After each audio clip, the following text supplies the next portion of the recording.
오늘 우리에게 주신 말씀은 신약 로마서 1장 18절에서 32절까지의 말씀입니다. 로마서 1장 18절에서 32절까지의 말씀입니다. 이제 말씀을 봉독합니다. 하나님의 진노가 불의로 진리를 막는 사람들의 모든 경건하지 않음과 불의에 대하여 하늘로부터 나타나나니 이는 하나님을 알만한 것이 그들 속에 보임이라. 하나님께서 이를 그들에게 보이셨느니라. 창세로부터 그의 보이지 아니하는 것들 곧 그의 영원하신 능력과 신성이 그가 만드신 만물에 분명히 보여 알려졌나니 그러므로 그들이 핑계하지 못할지니라. 하나님을 알되 하나님을 영화롭게도 아니하며 감사하지도 아니하고 오히려 그 생각이 허망하여지며 미련한 마음이 어두워졌나니 스스로 지혜 있다 하나 어리석게 되어 썩어지지 아니하는 하나님의 영광을 썩어질 사람과 새와 짐승과 기어다니는 동물 모양의 우상으로 바꾸었느니라. 그러므로 하나님께서 그들을 마음의 정욕대로 더러움에 내버려 두사 그들의 몸을 서로 욕되게 하게 하셨으니 이는 그들이 하나님의 진리를 거짓 것으로 바꾸어 피조물을 조물주보다 더 경배하고 섬김이라. 주는 곧 영원히 찬송할 이시로다. 아멘. 이 때문에 하나님께서 그들을 부끄러운 욕심에 내버려 두셨으니 곧 그들의 여자들도 순리대로 쓸 것을 바꾸어 영리로 쓰며 그와 같이 남자들도 순리대로 여자 쓰기를 버리고 서로 향하여 음욕이 부릴 듯하며 남자가 남자와 더불어 부끄러운 일을 행하여 그들의 그릇됨에 상당한 보응을 그들 자신이 받았느니라. 또한 그들이 마음에 하나님 두기를 싫어하며 하나님께서 그들을 그 상실한 마음대로 내버려 두사 합당하지 못한 일을 하게 하셨으니 곧 모든 불의, 추악, 탐욕, 악의가 가득한 자요 시기, 살인, 분쟁, 사기, 악독이 가득한 자요 수군수군하는 자요 비방하는 자요 하나님께서 미워하시는 자요 능욕하는 자요 교만한 자요 자랑하는 자요 악을 도모하는 자요 부모를 거역하는 자요 우매한 자요 배약하는 자요 무정한 자요 무자비한 자라. 그들이 이 같은 일을 행하는 자는 사형에 해당한다고 하나님께서 정하심을 알고도 자기들만 행할 뿐 아니라 또한 그런 일을 행하는 자들을 옳다 하느니라. 이것은 성령으로 기록된 말씀입니다. 아멘. 지난주 수요일에 나눴던 말씀 같이 복습하고 가도록 하겠습니다. 자랑스러운 복음이라는 제목으로 나눴는데요. 바울은 땅끝까지 복음을 전하는 열망이 컸어요. 이제 성령께서 그렇게 주신 마음이에요.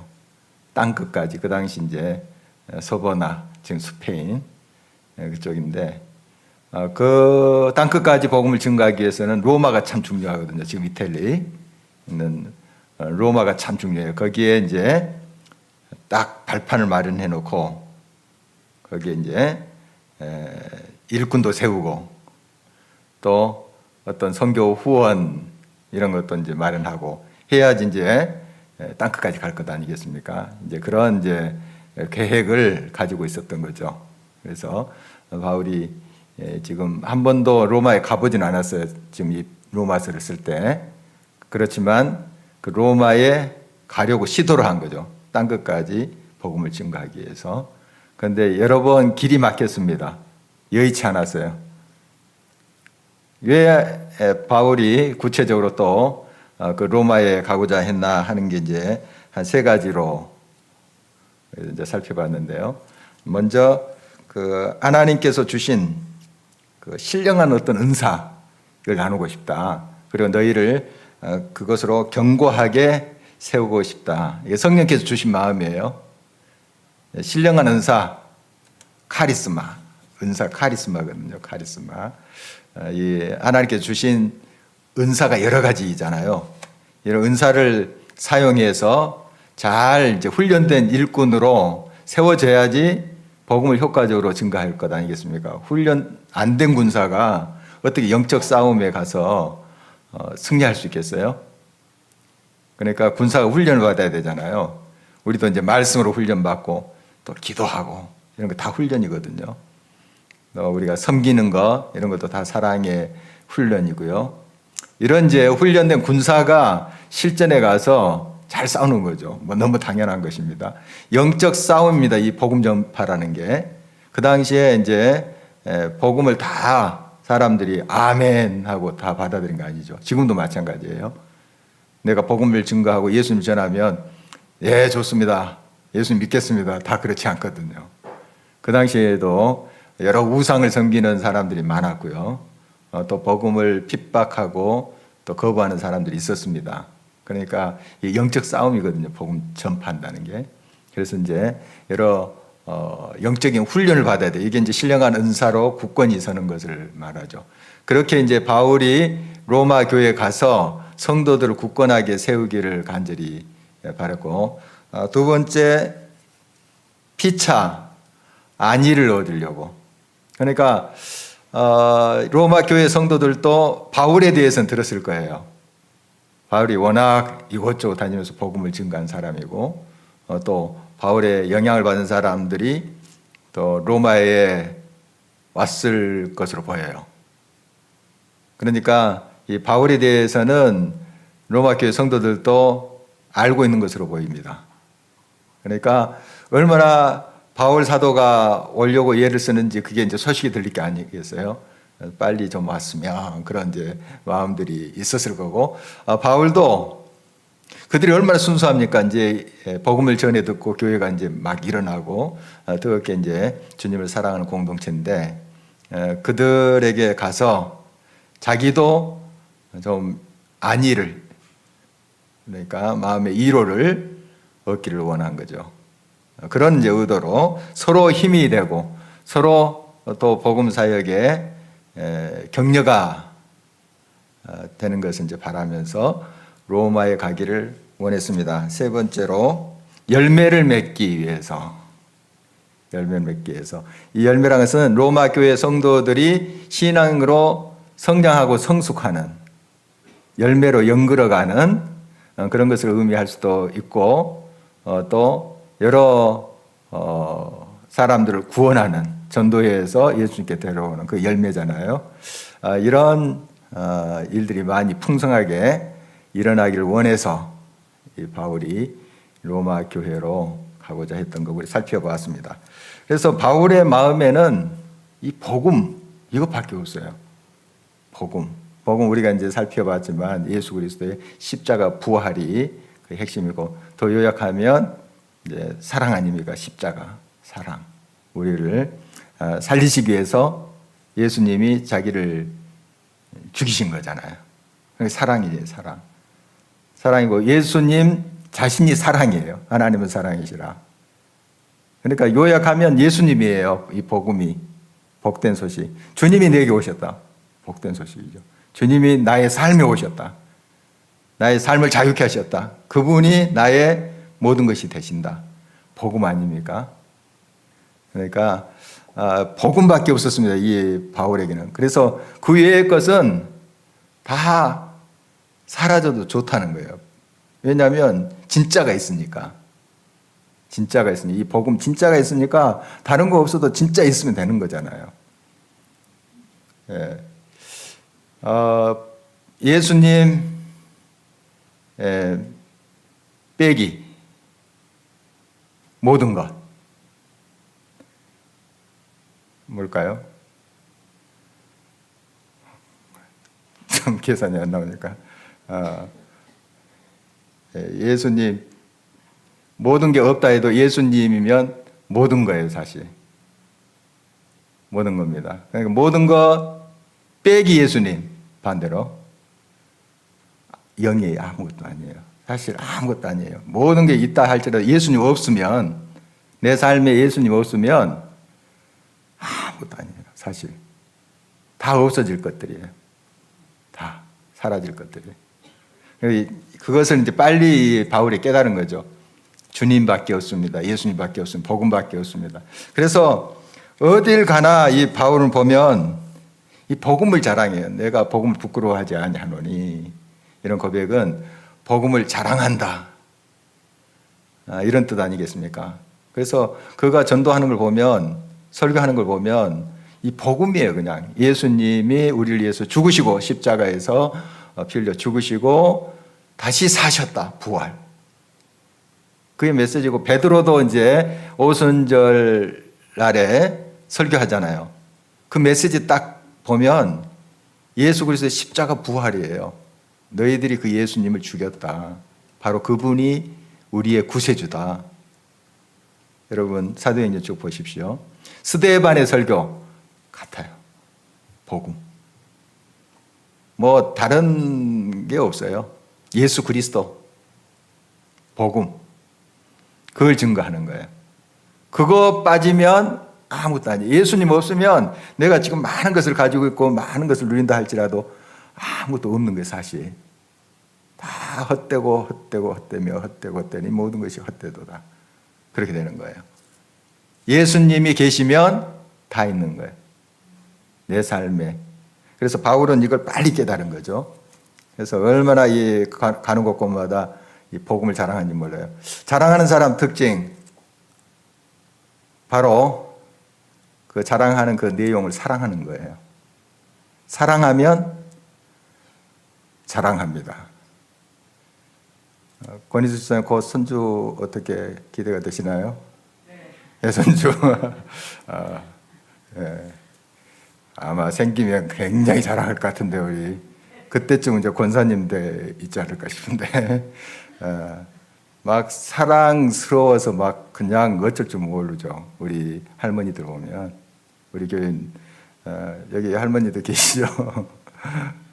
손주 그냥 내리사랑이라고 얼마나 그냥 사랑스러워하는지 모릅니다. 저도 뭐 저의 이제 친 손자 손자들 아니면 우리 교회 그 아기들 보면 너무 사랑스러워요. 진짜. 또 발표한다고 딱 그 위에 세워놓으면 아무것도 안 해요. 그냥 가만히 서 있어요. 뭘 또 그래도 예뻐요. 근데 그래도 그냥 아무것도 안 해요. 집에서는 잘한대요. 집에서는 막 하고 애우기도 하고 막 열동도 하는데 저 앞에다 세워놓으면 멀뚱멀뚱 서 있는 거 얼마나 귀여워요. 근데 이제 또 제 친 손자 손녀 진짜 얼마나 사랑스러울지 모르겠습니다.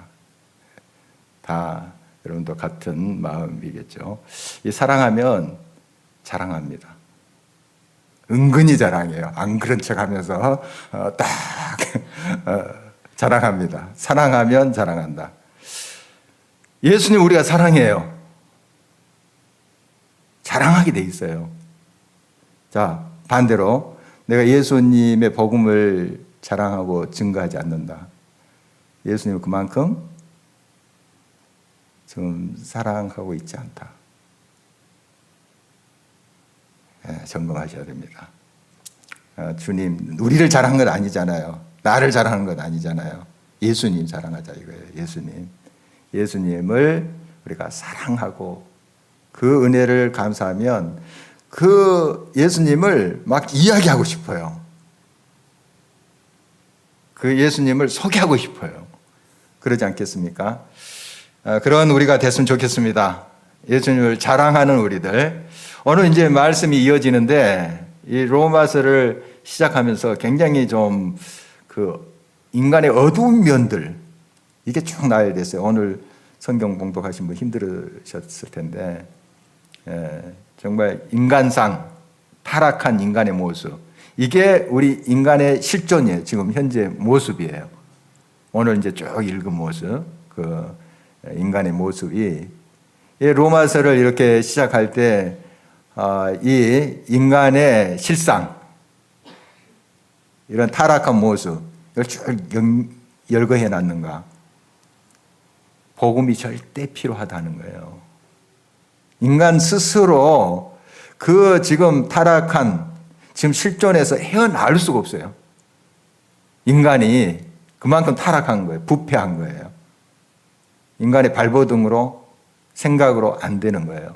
누가 역사해야 됩니까? 성령께서 역사하셔야 되고 복음이 들어가야 돼요. 그래서 복음의 능력이 들어갈 때 그 우리 인간의 실상이 회복되는 거예요. 하나님이 기뻐하시고 바라신 모습으로. 그래서 지금 로마서 시작하면서 그 인간의 실상을 지금 계속 나열하고 있습니다. 이 역사의 끝에는 반드시 심판이 있습니다. 우리 개인적인 삶도 마찬가지고요. 공동체 삶, 역사도 마찬가지고 꼭 심판이 있습니다. 그 심판의 기준은 지난주 이제 설교 때 제가 요한복음 6장 말씀 나누면서 같이 또 생각해 본 바인데, 요한복음 5장 24절 한번 볼까요? 요한복음 5장 24절 한 목소리로 한번 읽을까요? 내가 진실로 내게 이르노니 내 말을 듣고 또 나 보내신 이를 믿는 자는 영생을 얻었고 심판에 이르지 아니하나니 사망에서 생명으로 옮겼느니라. 아멘. 그 심판의 기준은 예수님 믿는 거예요. 예수님의 말씀은 이제 복음이죠. 복음, 말씀, 복음 다 같은 말이에요. 예, 복음을 내가 믿는 거예요. 그 이제 하나님을 믿는다 또 하는 의미고요. 예수 그리스도를 믿느냐 안 믿느냐 이것에 따라서 사망이냐 생명이냐, 영원한 생명이냐 영원한 사망이냐 이 결정이 돼요. 내 안에 복음이 있느냐, 하나님의 영원한 말씀이 살아있느냐, 그것에 따라서 영원한 생명과 영원한 사망이 결정이 돼요. 그러니까 내 안에 복음이 살아있는 거 참 중요하죠. 이 말씀이 바로 예수 그리스도예요. 예수 그리스도. 복음. 계속 이 복음 설명하잖아요. 예수 그리스도의 십자가 부활, 요약하면 예수님. 말씀, 그 자체를 요약하면 바로 예수님이에요. 그 복음이 내 속에 계시느냐, 살아있느냐 하는 게 참 중요해요. 그래서 바로 복음을 받아들이냐, 하나님의 영원한 그 진노를 면하게 됩니다. 이 진노란 게 하나님의 이제 혹독한 이제 심판이잖아요. 면하게 됩니다. 그러나 이 복음이 없으면 우리 속에, 우리 삶에 이 복음이 없으면 심판, 영원한 형벌을 받게 돼요. 아주 간단합니다. 복잡한 것 같은데 간단해요. 간단합니다. 내 안에 복음이신 예수 그리스도가 계시면 그 영원하신 분이기 때문에 내가 영원에 잇대어 생명을 얻게 돼요. 그러나 없어요. 그게 생명이 없어요. 내 속에 예수 그리스도가 없고 복음이 없어요. 그럼 멸망이잖아요. 너무 간단하죠. 그런데 이게 굉장히 중요합니다. 자, 이제 심판의 대상은 그 안에 복음이 없는 자들인데, 지금 복음이 없는 자들의 그 모습이 쭉 지금 나열되어 있습니다. 그 하나님이 계시는 것을 이 자연 만물을 통해서 보게 하셨어요. 하나님이. 이게 이제 자연 계시라고 합니다. 일반 계시.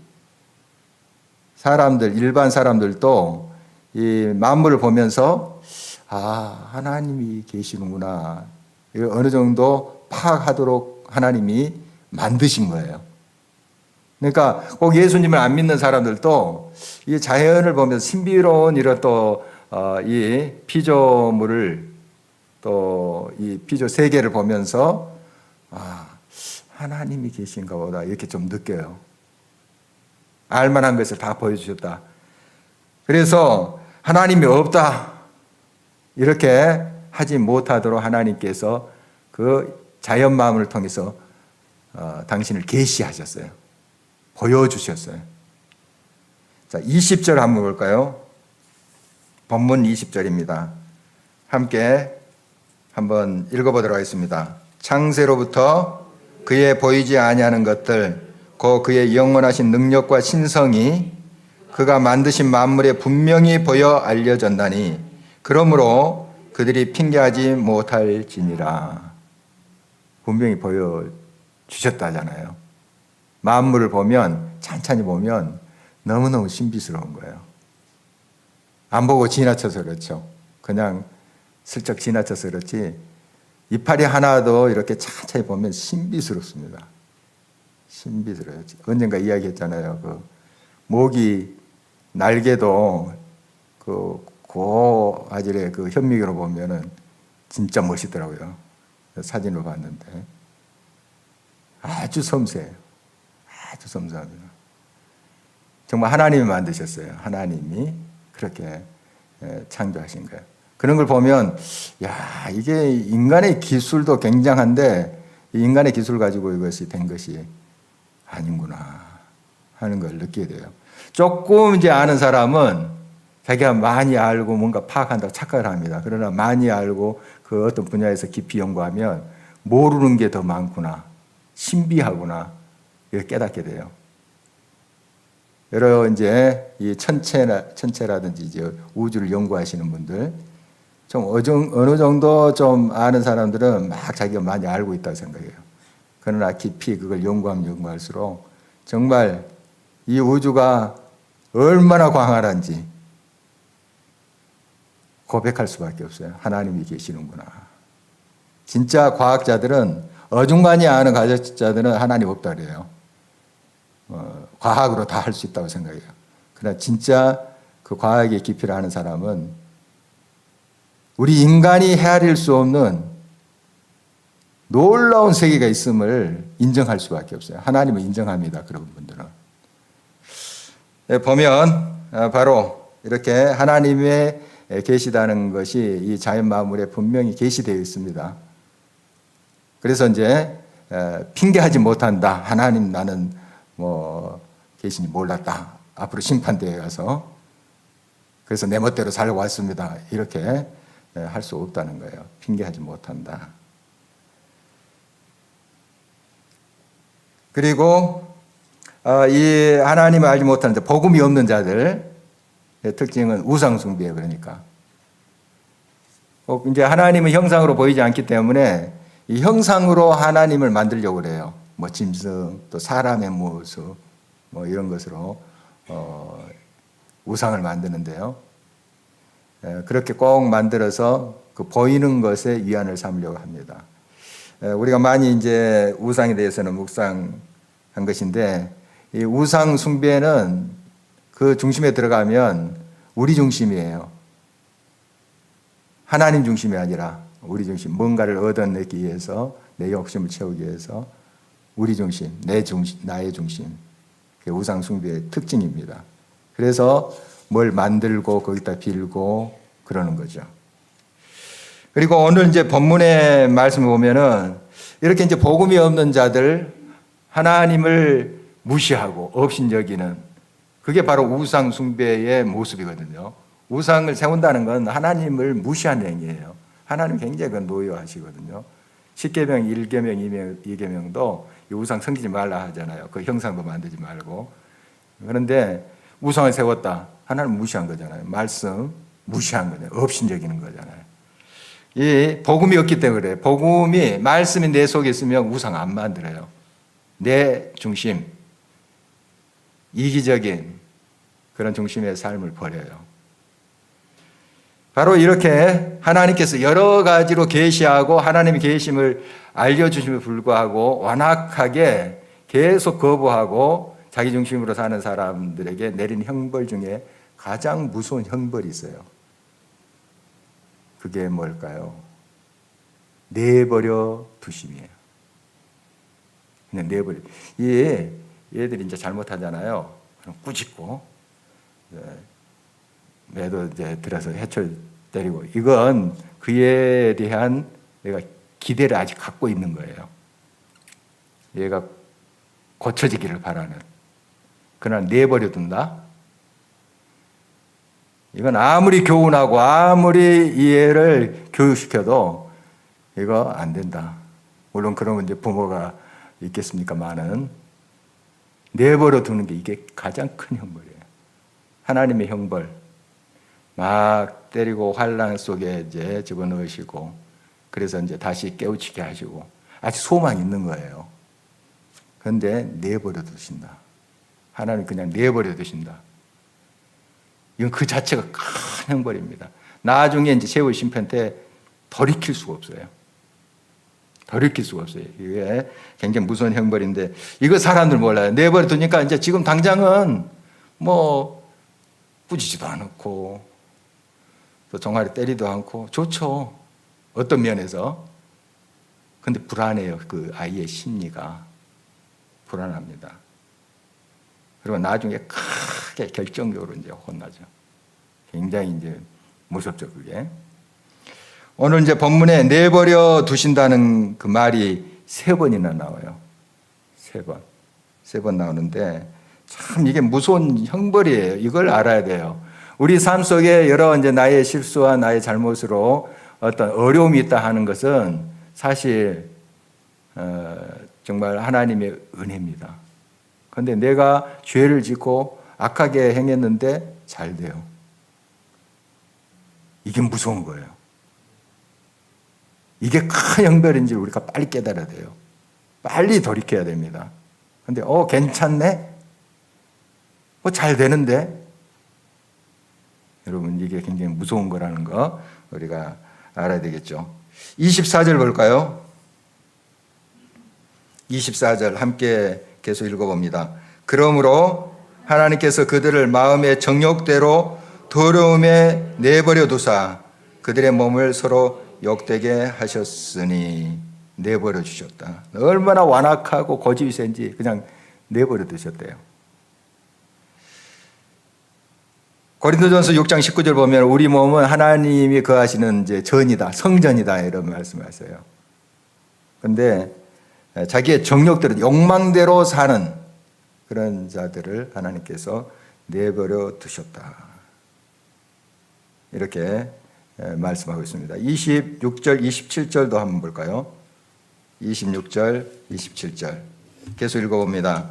이 때문에 하나님께서 그들을 부끄러운 욕심에 내버려 두셨으니 그들의 여자들도 순리대로 쓸 것을 바꾸어 영리로 쓰며 그와 같이 남자들도 순리대로 여자 쓰기를 버리고 서로 향하여 음욕이 불릴 듯하며 남자가 남자와 더불어 부끄러운 일을 향하여 그들의 그릇 때문에 상당한 보응을 그들 자신이 받았느니라.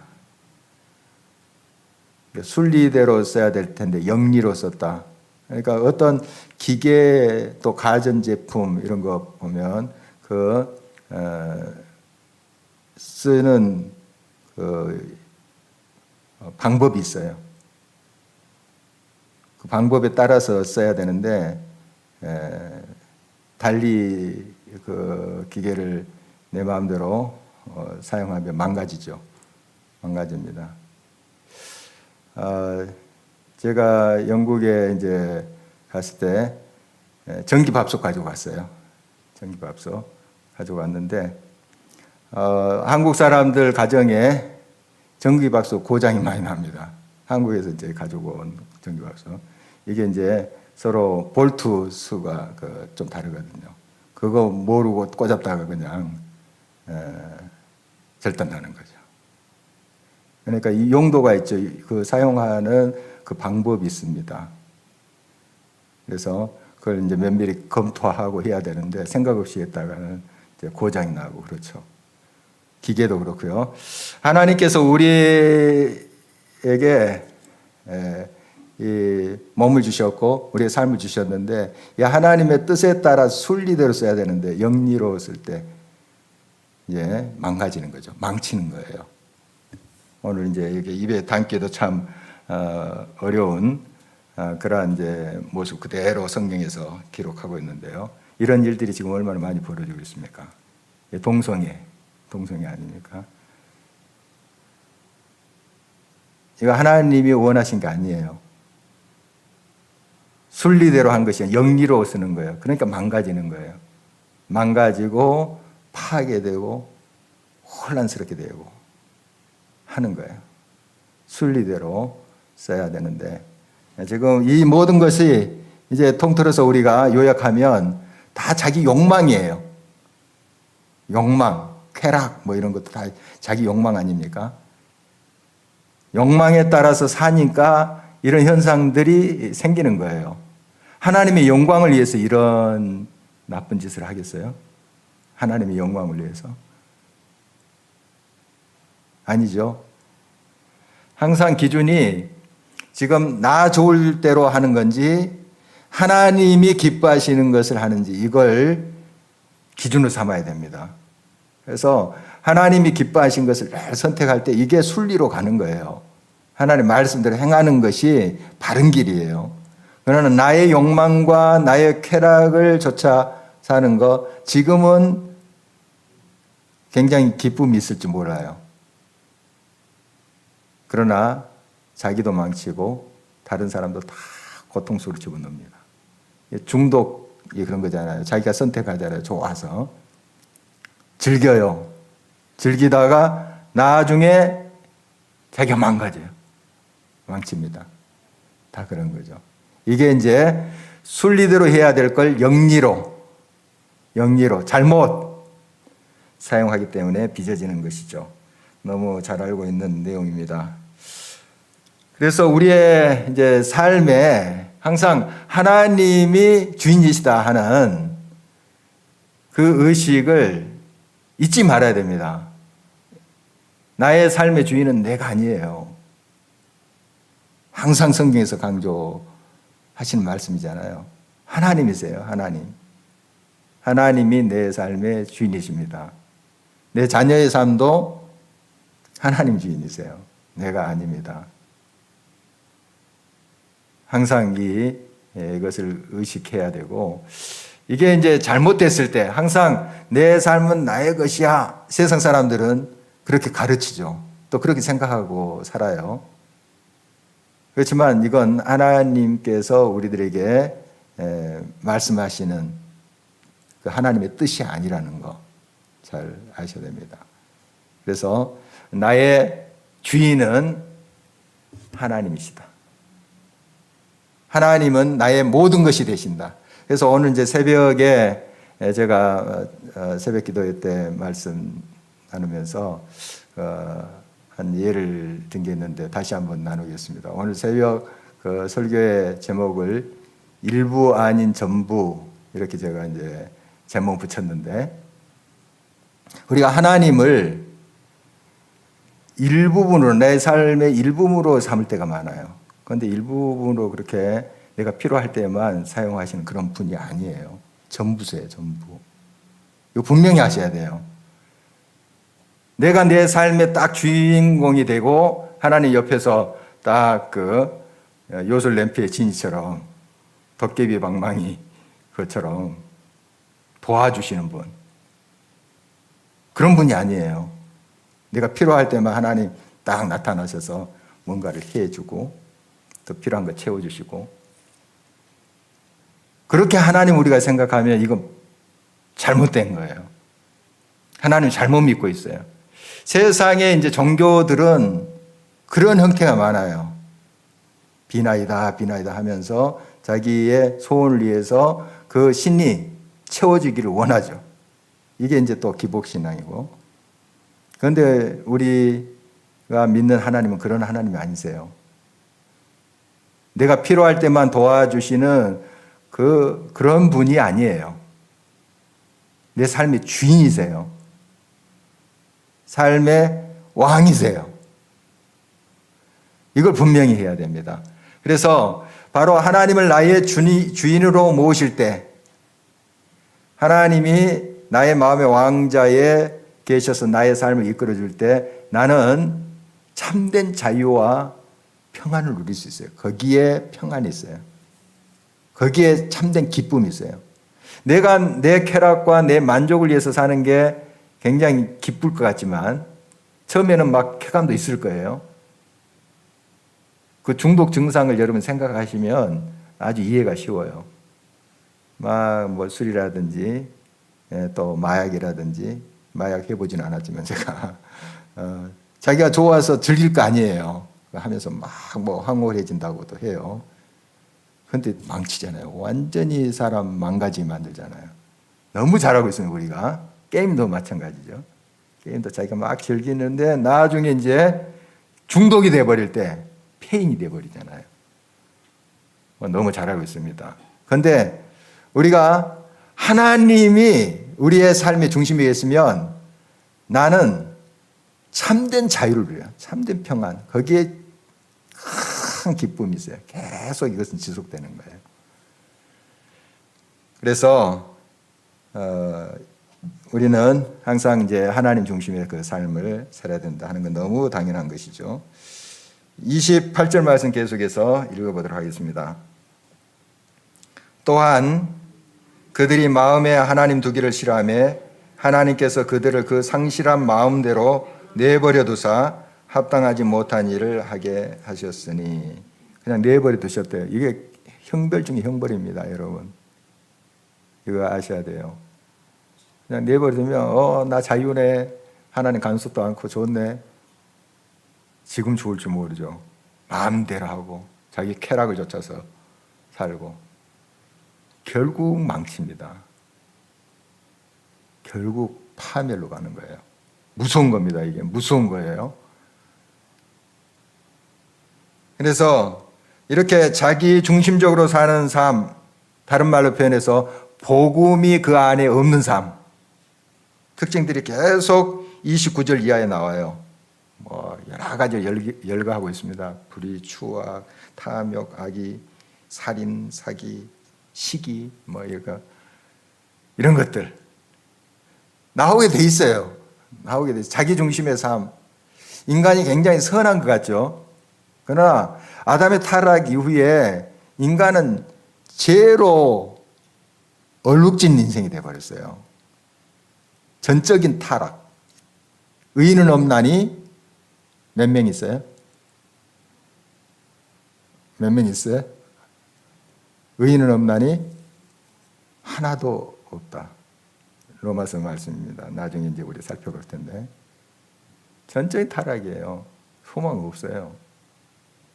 우리 인간 스스로 의롭다 할 자 한 사람도 없습니다. 한 사람도 없어요. 그래서 복음 필요한 거예요. 예수 그리스도만이 희망이에요. 그분만이 내게 생명을 주시고 치료를 허락하시고 영원한 생명으로 이끄신 분이에요. 복음이 그래서 꼭 필요합니다. 절대 필요합니다. 복음 없으면 안 돼요. 그래서 진정 우리의 삶 속에 항상 이 복음이 살아 있어야 됩니다. 살아 있어야 돼요. 우리가 이제 어떤 음식에 이제 맛에 길들여 있으면 그것만 이제 찾죠. 자꾸 이제 편식을 할 수도 있고, 또 잘못된 이제 식생활, 식습관 하면 좀 몸에 좋지 않는데 막 그게 당겨서 그걸 먹게 돼요. 그렇죠? 그러면 더 몸에 안 좋고 이런 경우, 여러분 이야기는 아닙니다만은 그런 사람이 있다고 그래요. 안 좋은 것만 골라서 먹는 거예요. 몸에 안 좋은 거예요. 안 좋으면서도 알면서도 그게 땡기니까 막 먹는 거죠. 자, 우리는 좋은 것을 골라 먹을 수 있어야 돼요. 좋은 거, 몸에 좋은 거, 영적으로 또 우리에게 좋은 것을 골라 먹어야 됩니다. 지금 보니까 지금 복음이 없는 사람들은 이런 열거한 여러 추악한 것들, 악한 것들, 그것이 당기는 거예요. 그것만 막 골라서 먹는 거예요. 못된 것만. 그래서 오늘 이제 설교의 제목을 못된 것만 골라서 이렇게 붙여봤습니다. 못된 것만. 그게 막 당기니까. 복음이 없으니까 그 입맛이 생기는 거예요. 못된 것만 골라 먹는 거예요. 그러니까 어떻게 되겠습니까? 그 인생이 망가지는 거죠. 그런데 우리는 이제 복음이 있는 사람들입니다. 예수 그리스도. 생명 있는 사람들. 생명 있는 사람들의 특징은 좋은 것만 골라서 먹죠. 편식한다는 게 아니고 좋은 건 몸에 안 좋은 거 말고 좋은 거 이렇게 골고루 이렇게 섭취를 하는 거죠. 그게 뭔가 여러 가지가 있겠지만 골로새서 3장 12절에서 14절 한번 앞에 화면 보고 같이 한번 읽어보도록 하겠습니다. 그러므로 너희는 하나님이 택하사 거룩하고 사랑받는 자처럼 긍휼과 자비와 겸손과 온유와 오래 참음을 옷 입고 누가 누구에게 불만이 있거든 서로 용납하여 피차 용서하되 주께서 너희를 용서하신 것 같이 너희도 그리하고 이 모든 것 위에 사랑을 더하라. 이는 온전하게 매는 띠니라. 아멘. 이거 좋아하셔야 돼요. 이거 골라 드셔야 돼요. 이거 옷 입으라 하는 거 같은 의미인데 이거 여러분이 취하시고 뭐 여러 가지 좋은 거 있잖아요. 긍휼, 자비, 온유, 오래 참음, 성령의 열매죠. 또. 그리고 좀 주목해야 될 것이 용납, 용서예요. 용납, 용서. 이 복음이 있는 사람 특징이에요. 안에 하나님의 말씀이 살아있고 영원한 생명이 있는 사람 특징이 바로 용납하고 용서하는 거예요. 우리 주님이 나를 용서하고 용납하셨듯이. 여러분 우리 삶을 한번 살펴봤으면 좋겠어요. 여기 보면 불만이 있거든 서로 용납하며. 불만이 있을 수 있다는 거 아니겠습니까? 불만 있죠? 다 만족합니까? 가족들 이렇게 한번 생각해 보십시오. 이렇게 그려보면서. 다 여러분 마음이 그냥 흡족합니까? 우리 양구사님 아드님 따님들 그냥 어디 다 흡족합니까? 예? 다 부족함이 다 있잖아요. 우리 자신을 생각하면 알아요. 다른 사람 생각할 것이. 나 자신 생각하면 내가 완벽합니까? 나도 다른 사람 보기에는 불만이 있을 수 있잖아요. 예. 불만이 있을 수 있어요. 불만이 있거든 어떻게 하라고요? 용납하라. 용납하라. 나도 부족하잖아. 나도 예수 그리스도의 사랑으로 구원을 받았잖아. 좀 이걸 생각하자는 거예요. 그러면 내 마음이 넓어질 거 아니에요. 그래서 좀 이게 틀린 게 아니고 좀 다른 편이었구나. 이해가 돼요. 물론 이제 잘못된 게 있습니다. 위에서 기도하고 또 때로는 이제 훈계하고 해야 되겠지만 용납해야 됩니다. 이게 이제 복음 있는 사람들 특징이에요. 특징. 그리고 그 모든 것 위에 뭘 더하라고요? 사랑. 사실 이 모든 것들을 다 종합해 보면 사랑이에요. 사랑. 사랑. 그래서 요약할 수 있겠습니다. 여러분 무엇에 입맛이 당기는 건가요? 무엇을 요즘 골라서 드시는 거예요? 골라서 복음이 없는 사람 아까 그 악한 것들 정말 추한 것들 이기적인 자기 욕망 자기의 쾌락 그걸 골라서 먹어요. 워낙에 이 마음 삐뚤어져 있기 때문에 부패 있기 때문에 그것이 당기는 거예요. 그러나 우리 성령의 사람 아닙니까? 복음이 우리 속에 들어왔어요. 우리의 입맛은 방금 말씀한 그 온유, 오래 참, 이 성령의 열매, 그리고 용납, 용서, 사랑. 이게 사랑 아니겠습니까? 구체적으로. 이것이 우리 입에 담겼으면 좋겠습니다. 좋은 것만 골라 먹는 저와 여러분 되기를 간절히 바랍니다. 우리 같이 한번 기도하도록 하겠습니다.